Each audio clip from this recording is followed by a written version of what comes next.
On les appelle les jardiniers de la nuit. Ces hommes, comme Angèle Moyoli, font pousser les champignons de Paris sous terre. Aujourd'hui, seulement 3 champignonistes exercent dans les Yvelines, un métier en perdition dont a hérité Angèle Moyoli. Je suis né dans les champignons.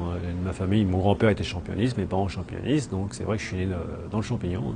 J'ai toujours connu ça. Vos oncles aussi? Mes oncles aussi, toute la famille. Un savoir transmis de génération en génération qu'Angèle Moyoli souhaite partager avec le public lors des Journées du patrimoine. C'est le patrimoine de la région parisienne, champion de Paris, comme on dit, champion de Paris, ça ne doit pas être fait ailleurs. Paris, c'est ici la région. Île-de-France, c'est le début du champignon, c'est ici. Angèle Moyoli informe mais souhaite également sensibiliser le public à la production du champignon, menacée depuis plusieurs années par les cultures en serre intensive dans les pays de l'Est.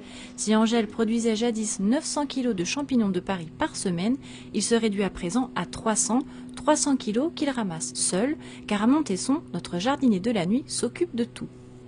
Après, une fois le fumier pasteurisé, on ensemence, on met du mycélium. Normalement, un fumier est tout noir quand il est pasteurisé, et là, il est tout gris. On voit il y a tout plein de petits filaments. C'est tout le mycélium qui a colonisé le fumier.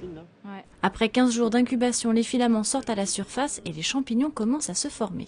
Pour un bac de culture, normalement, on devrait récolter 50 kg de champignons, mais sur 4 semaines de récolte.